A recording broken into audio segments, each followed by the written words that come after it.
At tayo nagbabalik sa Vlogero Talks para pag-usapan yung mga latest na kaganapan sa ating buhay-buhay. Kumbaga, may mapupulot din kayong mga ano dito, may mga mapupulot din kayong aral at pwede ninyong i-apply sa buhay ninyo para maging kakaiba naman. May chance. Kumbaga, may chance ka sa buhay. Kasi nung minsan, may nag-post yung isang kaibigan ko kasi yung mga post niya ay minsan walang kwenta pero ang daming engagement. Then may nag-chat sa akin na kaibigan niya rin, na kaibigan namin pareho. Sabi niya, para si kahit walang kwenta pinopost niya, no? Sabi niya. Oo. So napaisip ako doon, sabi ko, sinabihan ko siya. Pare, alam mo ba yung Facebook kasi minsan nakita ko siya nag-post na na may siya content monetization tool, meaning approved na siya. So kahit ano pang i-post niya sa social media, may pakinabang 'yon. Pwede siyang kumita. Pwedeng kumita. Pwedeng kumita. At lately, marami rin ang nagre-report na mas malaki pa ang kita ng mga nagpo-post ng images kaysa sa video. Mas malaki yung kita. Ng mga pictures ng bar. Sa madaling salita, ang Facebook or ang Meta ay post to earn na siya. So literally Facebook ang sinasabi ko kasi Meta kasama yung Meta kasi yung Thread, yung Instagram kasama doon eh. Kaya yung mga gumagamit ng salitang Meta minsan mali rin yung paggamit, like kay Lolo Meta, yung mga ganon. Facebook, direct to the point. Kung sa Facebook ka nagpo-post, Facebook kasi yung Meta is the company. Kapag company na yun, nire-refer niya yung lahat like Instagram, Thread, at kung ano-ano pang mga product ni Meta. So magkahiwalay yan. Okay? So yun yung point ko lang kasi yung tao kasi kahit ano pa yung mga pinopost niya, kagaya sa akin, malamang sa malamang marami ang nagsasabi sa mga kaibigan ko or kakilala, pinopost mo pa. Hindi nila alam yung dahilan kaya ako pinopost yun is yun nga, may pakinabang na sa pagpo-post. Kasi lately rin, matagal din ako hindi nagpo-post eh. Tapos nung na-monetize nga yung natin, so nagpo-post na ako. Ginagawan ko lang ng paraan para magkaroon ng ibang chance. Kumbaga, nagtatanim-tanim tayo. Oo, yun yung kumbaga, hindi naman yung porket ginawa mo ngayon, agad-agad aanin na ng pakinabang. Kasi dapat ka rin, yung nga, popondo ka rin, sabi nga nila. Sa trabaho nga, di ba? Hindi ko lang alam kung uso pa ngayon sa ibang company yung, di ba para sa ibang company, bago ka sasahod, mamondo ka pa yung popondo ka muna yung unang first month mo ata walang sahod, tapos pagka second month dun pa lang may sahod. Parang ganun din yun. Kaya dapat sipagan mo yung yung tinatanim mo para masaya yung next month mo, magtanim ka ng maayos. Kunwari gusto mong maging masaya yung February mo, January ngayon, ayusin mo na yung January mo para February pa lang ay ayos na. Yun kahit yung Bible naman kahit yung Bible ay tinuturo yan, yung huwag kang mag-alala sa bukas mo, sabi. Wag mong isipin yung bukas. Sabi, isipin mo yung ngayon. Hindi naman siya, kasi yung iba sinasabi, hindi mo naman iniisip yung future mo. Hindi siya literally na ganoon. Ang ibig niya lang sabihin ay mag-focus ka sa kung ano mong pwedeng gawin today. Hindi ka pwedeng ka na lang Pwede mong gawin yung tignan mo yung bukas, or hindi naman literally na sinasabi ng Bible na, hindi naman yung literal na bukas yung ibig niya sabihin. Ang ibig niya sabihin yung future. Nagwo-worry ka sa future mo, sabi. Parang ganito yung tema, Nagwo-worry ka sa future mo, hindi mo ba nakikita yung mga ibon? Sino ba yung nagpapakain sa kanila? Yung mga ibon nga pinapakain ng Diyos. Tipong ganon. Yung sinasabi niya, hindi naman yung, total, sinabi ng Diyos, hindi ako mag-worry sa future, is wala ka nang gagawin. Ang ibig niya lang sabihin is mag-focus ka sa kung ano man yung magagawa mo ngayong araw. Kung ano man yung kaya mong gawin. Kaya mong gawin. Kasi pagka inayos mo yung present mo, alam mo na kung ano yung naghihintay sa'yo sa future. Naghihintay sa kinabukasan. Hindi yung pwedeng kasi pagka nag-focus ka sa sa future, like, halimbawa, may paparating ka na bayarin na malaki, magbabayad ka ng kuryente, yung present mo, yung kasalukuyan mong tinitignan ngayon is alam mo sa sarili mo na parang parang hindi ko mababayaran yung sa kuryente. Iniisip mo lagi ganun. Sa due date sa 29, kailangan ko magbayad nito, anong gagawin ko? Puro ka ganun. Pwede mong tingnan yun na, due date sa 29, dapat ngayong araw na to ay may gawin ako para mabayaran ko yung due date na yon. Hindi pwedeng focus ka lang dun sa problema, kailangan focus ka dun sa solusyon. Sabi nga nila the best way to predict your future is what you are doing right now. Yung ginagawa mo ngayong oras na ito. Tama. Sabi nga nila nangangarap ka ng magkasasakyan, kotse, ganun. Pero yung ginagawa mo naman ngayong araw na ito, nakahiga. Wala, tambay, ganun. Ibig sabihin, yung prediction mo in the future, Ikaw alam din, na. ikaw din yung Alam gumawa na nun. this, parang gano'n. At So, saka- gano'n yun. Tama. Yung alam nyo ba yung kanta na ano? Hindi mo pwedeng ipagsabay yung kanta ni Bruno Mars na I wanna be a billionaire, sabi niya, di ba? Oo. Pero at the same time, kinakanta mo yung Today I don't feel like doing anything. Oo. Bakit? Kakantayin mo, gusto mong maging bilyonaryo pero you don't want to do anything. Oo nga, sa kanta ni Bruno Mars na ba? Anong mangyayari? Para hindi pwede yun eh. Masyado kang tamad tapos yung ginagawa mo, naghihintay ka ng magandang reward sa pangit na ginagawa mo eh. Tama. So, ganun yun. Ang ginagawa ko, yan din yung dinidiscuss ko sa katim natin pare. Yung sa Blagero is gumagawa tayo ng paraan. Ito, ganito yung ano ko. Ito, may guhit dito, no? Sa guhit na to ay may daan papunta doon sa anong tawag dito, doon sa success. Yung ginagawa natin ngayon is nandito lang tayo sa yung tinuturo ko sa mga online, yung ginagawa natin, hindi siya diretso doon sa success. Walang ganun. Kung ganun lang, kung diretso sa success, di na kailangan magturong hindi na kailangan magturo ng steps, ituro na lang is yung mismong daan papunta sa step. Ang ginagawa natin is tinuturo natin kung paano mapunta doon sa lugar na may lagusan papunta sa success. Tama. No? Hindi yung kagaya nito, merong separation, separator. Nandito lang tayo, alam natin na ito lang yung mundo natin. Walang ibang daanan papunta sa success. Ngayon, yung tinuturo ko nga is meron tayong shortcut papunta doon sa lagusan, papunta doon sa may daan na papunta sa success. Yun yung sinasabi ko na hindi guaranteed na napupunta ka kaagad doon sa success. Binibigyan mo lang ng chance ang sarili mo. Oo. Unlike doon sa wala kang ginagawa, nandito ka lang, di mo binibigyan ng chance yung sarili mo, hinihintay mo lang na mamatay ka one day na walang nangyayari sa buhay mo. Kumbaga nga par, dun sa parang pag sumusugal par, di ba, sabi nila, pag sa loto, masyadong maliit yung probability para manalo ka. Ang gagawin ng iba, tataya ng marami, di ba? Para daw kahit pa paano, lumaki yung chance nila na manalo sila. Ano yun? Sa sugal yun, par. Sa sugal o kahit anumang klaseng betting games yan, ganun yung concept. The more na tataya ka, the more na chances of winning, sabi nga nila. Totoo ganun yan. din sa ginagawa natin. Oo. Yung additional sa sinabi mo par, kung ano yung ginagawa mo ngayon, damihan lang natin yung kilos par para makita natin yung daan, yung sinasabi mo par, yung daan na papatungong success. Hindi siya agad-agad sa success par yung yung daan pa lang par, di ba? Daan pa lang yung titignan natin. Naghahanap muna tayo ng daan papunta doon sa success talaga. Hindi yung diretso sa success. Wala namang ganun, par. Di ba, par? Halimbawa, itong room natin na to, no? Kunwari, kulungan to. Nagawa ko na rin example to eh. Nakikita natin doon may salamin. May salamin doon. Pero, ang ginagawa natin is araw-araw, winawasak natin gamit ang kutsara. Kutsara, no? Yung pader. Winawasak natin. Nakita na natin, 1 year na, wala pa rin nangyayari. Yun lang yung ginagawa natin. Kailangan lang natin maghanap muna sa paligid. I-analyze natin, no? Tapos nakita natin may salamin. Baka one day lang, mabasag mo yung salamin. Ayun. Tama. At makakalabas ka. Pero siyempre, nasanay ka na ginagawa mo. ito na yung ginagawa ko itong dingding kailangan mawasak ko to sa kutsara.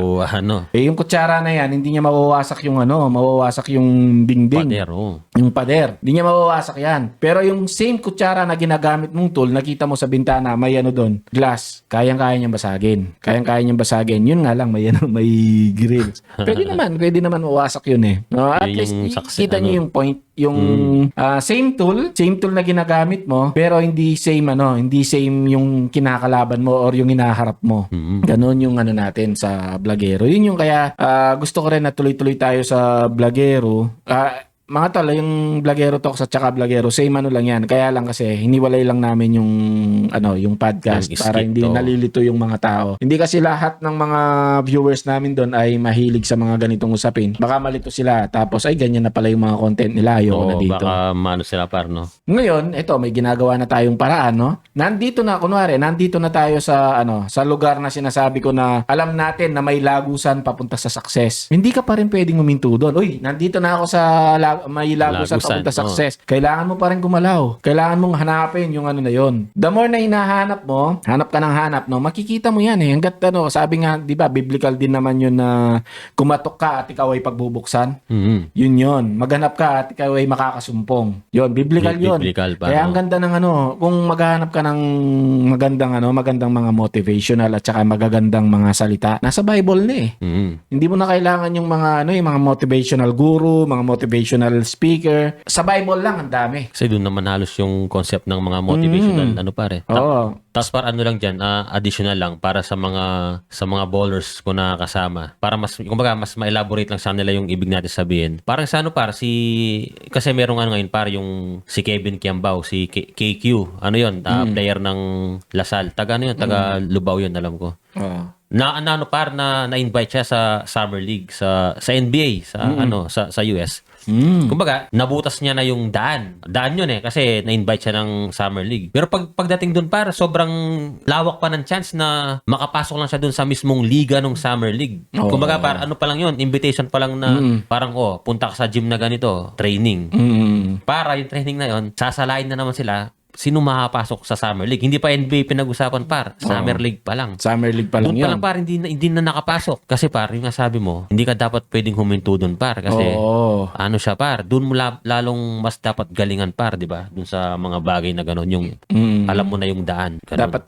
Dapat talaga, hindi ka huminto at hindi ka nagsasawang gumawa ng mga bagong bagay. Kasi, kung paulit-ulit ko rin sinasabi to, kung paulit-ulit lang yung ginagawa mo, same result, kabaliwan na yung uulitin mo pa rin. Imagine, ganito na lang sa pera, no? Last month, lahat ng ginawa mo is, eto yung resulta. Hindi nakabayad ng bills. May utang ka pa rin. Negative ka pa rin. Kunwari, last year din, ganon. Last year, ganon din yung ginawa mo. Same same routine. Nakita mo na yung resulta. Kapag ginawa ko tong A, magiging B yung resulta. Pagka ginawa ko tong A, magiging B. Paulit-ulit ka. Alam mo nang pagka ginawa mo yung A, B lang ang resulta, kailangan mo D. Anong kailangan mo para makuha yung result na D? Kailangan mong gawin yung C. Kailangan mong gumawa ng bagong bagay para magkaroon ng bagong resulta. Kakaibang resulta. No? Kagaya nga nung loto na banggit mo, hindi ka pwedeng mangarap na manalo ng loto kung hindi ka tumataya. Oo, tama. Hindi pwedeng ganon eh. Pepito man na loto na makakapulot lang ng napakaliit ng chance. 0-0-0-0-0-1 talaga. Chance. Totoo yan, alam nyo ba, na totoo din yung kanta na nasa Diyos ang nawa, nasa tao ang gawa. No, nasa tao ang gawa, nasa Diyos ang hawa. Parang baligtad, ganon. Same concept. Paano maawa sa yung Diyos ang tamad-tamad mo?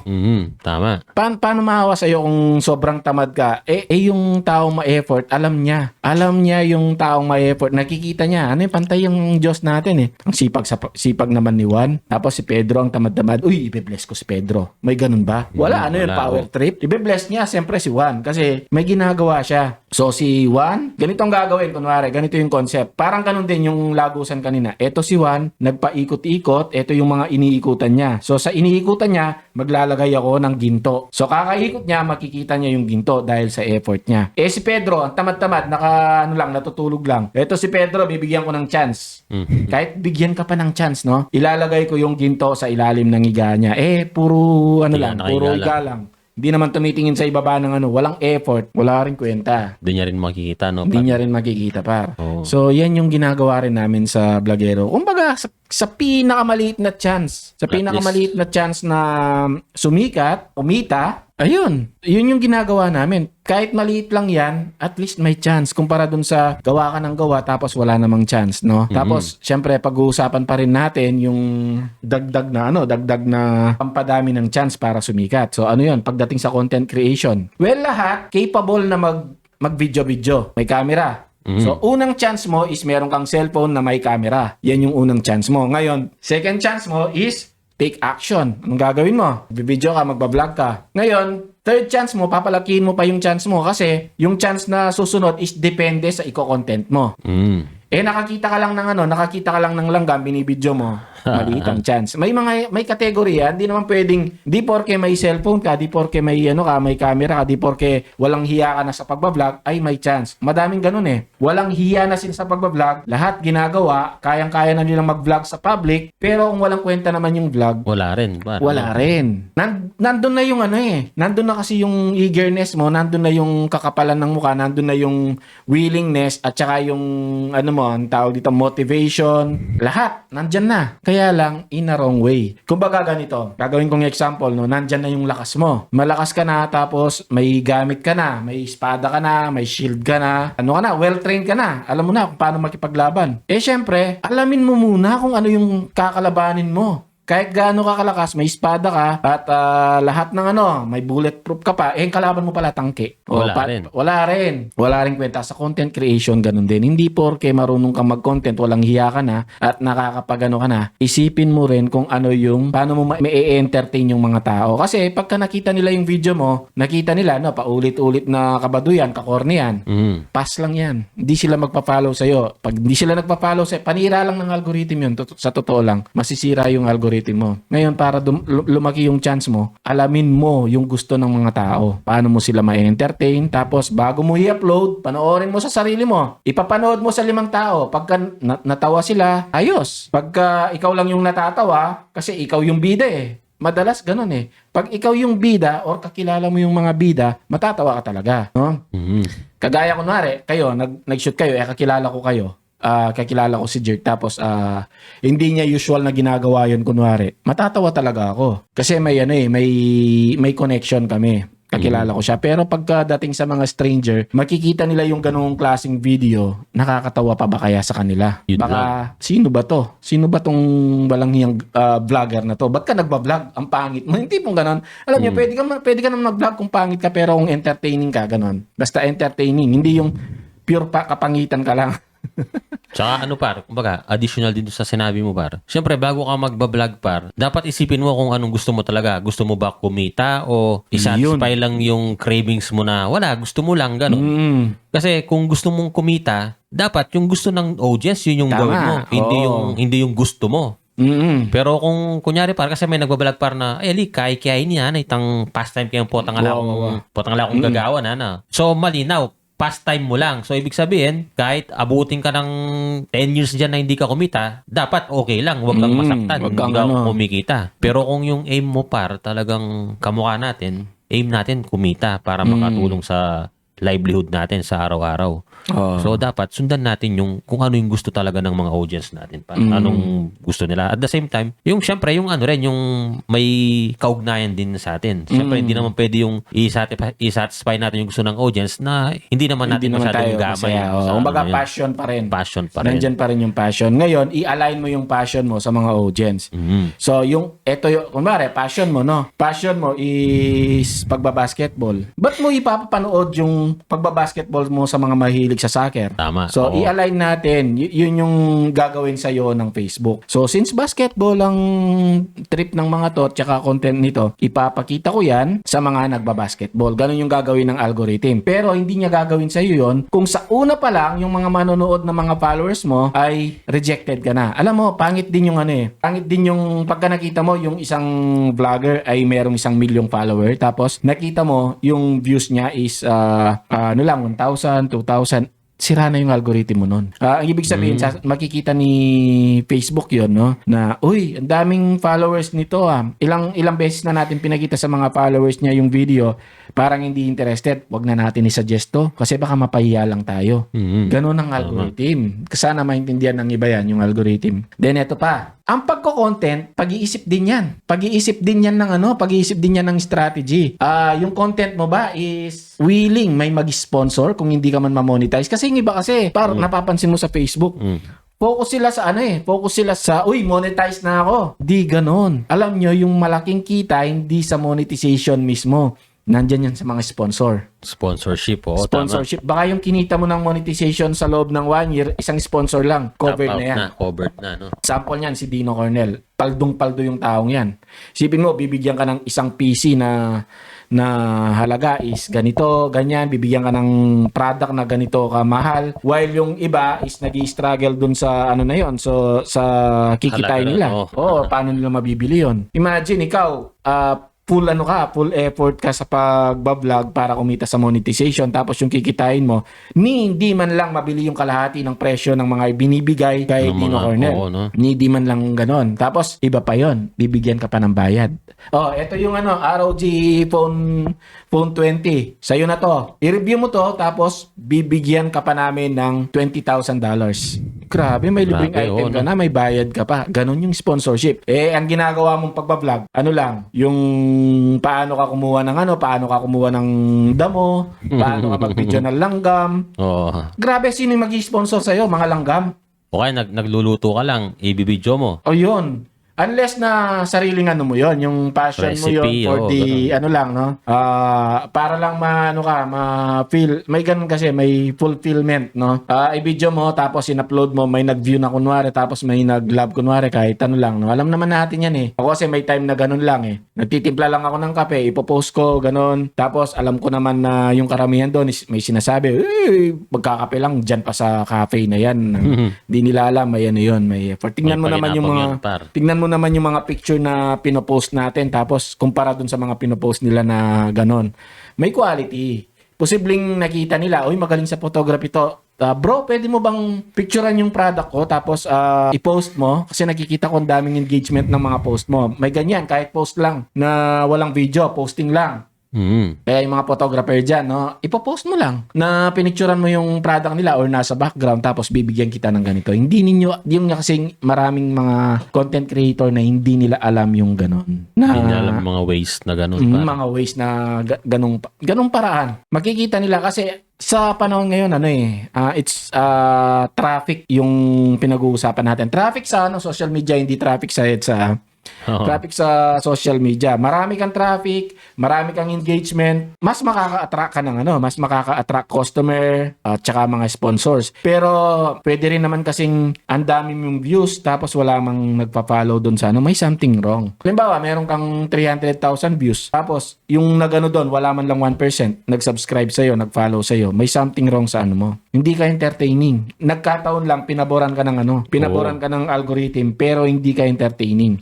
Kailangan mong i-improve yun. Kailangan kang mabother doon. Meron akong kaibigan, nag-post siya ng video niya. Yung video niya isumabot ng 13 million. Alam niyo ba yung nadagdag sa kanya na followers? Wala man lang 100 na tao. Ibig sabihin, hindi man pinalo, no? Imagine 13 million tapos wala man lang 100 yung nag-follow sa'yo. May something wrong doon. Hindi interesting yung mo. Nagkataon lang na dumaan sa feeds nila yung video, tapos nakita nila, kaya yung mga nagpo-post na nakaw video, yung mga, wala yan.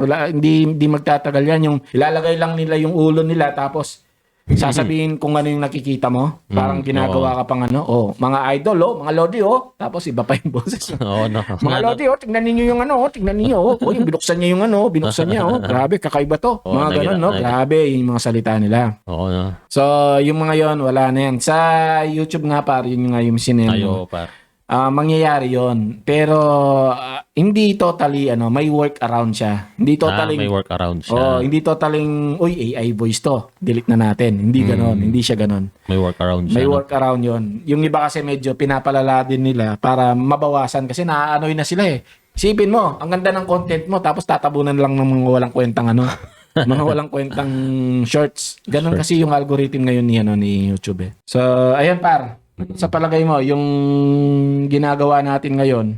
Oo, kumbaga sanay na tayo sa mga ganong klaseng konsepto ng mentality. Ako bilang real estate agent, yun nga, nararanasan ko din yung mga ganon. Yung ang pinagbibiliban ko sa mga ganon yung mga matatandang ahente na, yung sa Kapampangan, yung sasabihin nila, mamakbong yarin na, basta't kumilos na mumuhan, parang ganon yung ibig niya sabihin sa Tagalog. Kilos lang ng kilos, sabi niya, tatamaan din natin. Ibig sabihin, tanim lang ng tanim. Sabi niya, tatamaan din natin. Pero yung pagtatanim, dapat nga naka-align din. Kamukha ng sabi mo par, dapat naka-align. Baka naman tanim ka ng tanim, tapos sobrang layo naman nung probability na pag-materialize yun. So, kunyari, nagtanim ka dun sa mga property masyado ng malalayo na wala talagang in an instant or in the next 10 years na wala naman talaga mag-improve doon, medyo sablay yun. Dapat naman magtanim ka sa mga, kunyari, malalapit na sa mga nagsisiunlaran ng mga lugar. So, dapat ganun lang yung konsepto. Yun, parang ganun pa sa ginagawa natin sa Vlogero ngayon. Sumasabay tayo sa sa mainstream talaga kung ano yung mga trending ngayon, ano yung mga dapat gawin. Sinasabayan natin yung mga yan para kahit minsan, makaano naman tayo, makapalo, ganun pa, di ba? Tama.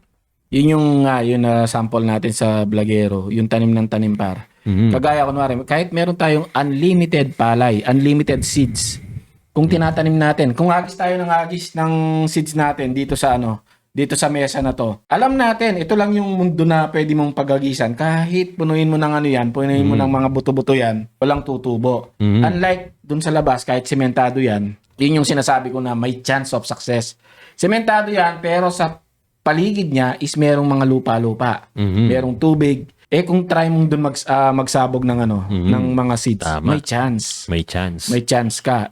Nakita mo, tapos nakaisip ka. Since nag-iisip ka, kahit unli seeds ako, wala rin kwenta tong tinatapon ko. Kung randomly, tinatapon ko. Randomly lang. Kung i-observe ko muna ito lugar, sana, ayun, may lupa doon. Doon ko na lang iagis. Mas malaki yung chance. Oo. Tapos, uy, may tubig doon. Doon ko rin iagis, no? Kaya yun yung pag-iisip. Hindi yung, alam mo na, doble-doble. Alam mo na, logically, kahit itapon mo yung mga seeds dito, yung mga buto-buto, hindi tutubo. Tapon ka pa rin ng tapon.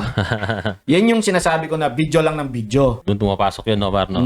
Video lang ng video. Well, ako, eto na. Tip naman to. Para may tip sa inyo. Gusto niyo ng pagluluto? Maglagay kayo ng value sa pagluluto. Turuan ninyo paano iluto yung niluluto ninyo. Yun sana. Gusto ninyo ng tip sa pagkakape-kape, yung post-post na kape-kape, lagyan nyo ng story. Alam niyo yung mga coffee na pinicturean ninyo, gawa kayo ng quote, lagay kayo doon. Lagay kayo tapos yung makaka-relate yung tao, hindi lang yung maiinggit sila. Kasi sa pinost mo kape, masarap na kape, tapos sila, sakto, nagko-coffee ko. Tapos nakita nila ikaw Starbucks. Ano lang naman to ganan. Nilibre lang naman to human nature.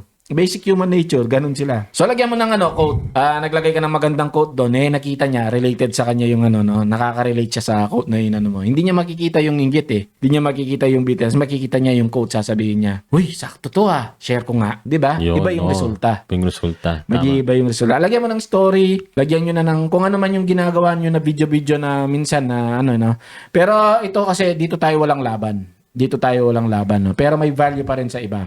Alam nyo, kahit gaano kagaling yung isang vlogger, kahit gaano kagaling yung isang lalaki na vlogger, nagpo-post, ang gaganda ng mga shot, natatalo sila ng mga sexy girls. Yung mga may cleavage, nakapanty-panty. Bakit? Nagsaserve ng yun may value sa mga manyakis yun. Pero yung mga girls na nagpo-post ng ganyan, huwag kayong mag-e-expect na na yung mga viewers ninyo ay mga pari, mga pastor, mga church leaders, mga ministries. Huwag kayong mag-expect na ganun. Yung mga asahan ninyo, yung mga viewers ninyo, yung mga followers ninyo, at least kalahati or 1/4 dyan is manyakis. Pinagnanasaan kayo, pinagtitripan kayo. Or, nagre-raise kayo. Ito hindi nyo kasalanan to. Human nature. Nagre-raise kayo ng curiosity sa mga taong yon. Kada makita nila, uy, sexy nito may pumapasok sa isip nila, Parang ko ngayon, parang hot ako ngayon dahil sa nakita ko Punta nga ako sa Red District, naghanap ako ng babae diyan. May asawa 'yon. Di ba?